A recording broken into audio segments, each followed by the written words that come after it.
Первомай – один из ожидаемых и традиционных праздников года. Долгие выходные, первое долгожданное тепло, прогулки по городу и выезды на природу. Но знаете ли вы, за что эти дни сделали выходными? Что они символизируют? И почему мы празднуем Первомай? Старшее поколение еще помнит название «День международной солидарности трудящихся». Молодежь называет просто «Первый майский». А ведь у этого праздника богатая и далеко не всегда счастливая история. История праздника. История этого праздника началась 1 мая 1886 года в Чикаго. 40 тысяч рабочих вышли на забастовку, возмущенных тяжелейшими условиями труда. В то время не существовало пенсий, отпусков или больничных, а рабочий день длился по 16 часов. Рабочие Чикаго потребовали сокращения рабочего дня до 8 часов, ограничения детского труда и хоть каких-то социальных гарантий. Разумеется, владельцы заводов не хотели сдавать позиции. 1500 наиболее активных забастовщиков были уволены. В ответ рабочие продолжили бастовать. Американские власти завезли на простаивающие заводы штрейкбрехеров. Возмущенные рабочие устроили митинг, который был жестоко подавлен полицией. В итоге несколько десятков человек были убиты, сотни ранены. Власти разогнали рабочих, арестовали несколько сотен человек, а 8 зачинщиков беспорядков были приговорены к повешению. Однако, перефразируя Пушкина, из искры возгорелось пламя. И 1 мая с этого момента стало днем, когда рабочие традиционно устраивали митинги, забастовки и демонстрации. А спустя 3 десятилетия, в 1889 году, в память о погибших в Чикаго, Парижский конгресс Второго интернационала постановил отмечать 1 мая Всемирный день солидарности трудящихся.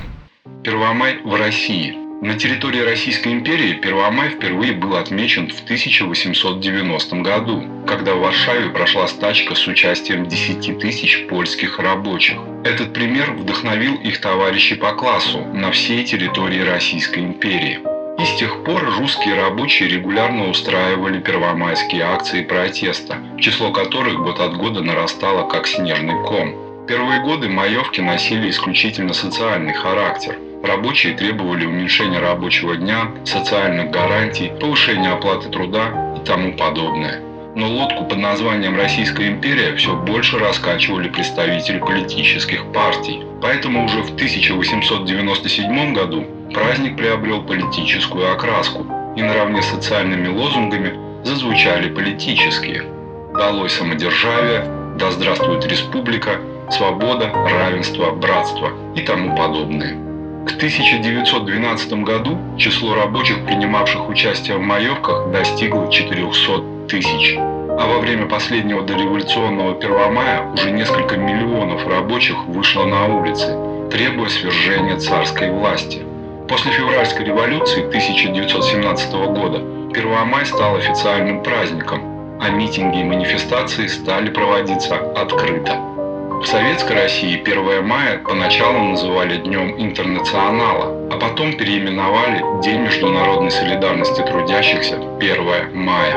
Этот день был назначен одним из 2 главных государственных праздников, наравне с годовщиной революции, которую отмечали 7 ноября. Отмечать 1 мая полагалось всем жителям молодой страны Советов. Уже в 1918 году этот день был объявлен выходным, а десятилетием позже к нерабочему 1 мая добавили 2-е, и народ стал гулять целых 2 дня. Несмотря на политическую окраску, постепенно 1 мая стал любимым праздником советских людей. По всей стране проводились демонстрации, на которых выходили целыми рабочими коллективами. Люди несли праздничные лозунги и плакаты, красные флаги и воздушные шары. Звучала музыка, демонстранты дружно горланили политически правильные песни. А самых-самых стахановцев, ударников труда, отправляли на главную демонстрацию страны, в Москву, на Красную площадь. После демонстрации люди расходились по домам и продолжали отмечать 1 мая за праздничным столом. А на 2 мая сложилась традиция выбираться за город на веселую маевку с родными и близкими. По всей стране в эти дни царила действительно праздничная атмосфера. Оставив лозунги и политику официальным лицам, люди наслаждались первым теплом, молодой майской зеленью и 2 дополнительными выходными в кругу семьи и друзей. Первомай сегодня. Советский Союз остался в прошлом, но Первомай продолжают праздновать. Конечно, его политическое прошлое теперь забыто, но ощущение теплого весеннего праздника никуда не делось. В эти дни россияне традиционно устраивают шашлыки, совершают небольшие путешествия или отправляются гулять по городу. Отдельную радость Первомай доставляет дачникам. Многие из них используют эти дни, чтобы впервые за год выехать на свою фазенду, устроить там генеральную уборку или просто насладиться природой.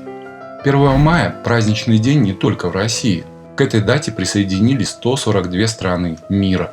Однако больше всего этот праздник любят в Испании, Германии, Швеции, Греции, Франции, Италии, Ирландии и Голландии. У каждой из этих стран свои первомайские обычаи. Например, в Германии 1 мая – день веселых народных гуляний, ярмарок и уличных танцев. А еще у молодых немцев есть традиция – влюбленный парень сажает под окном девушки деревце, как признание в любви. Ирландцы же 1 мая отмечают древний кельтский языческий праздник Бельтайн, посвященный богу солнца и плодородия Белинусу. После Бельтайна наступает лето. В Голландии 1 мая – начало фестиваля тюльпанов. Посмотреть на это красочное зрелище съезжаются люди со всего мира.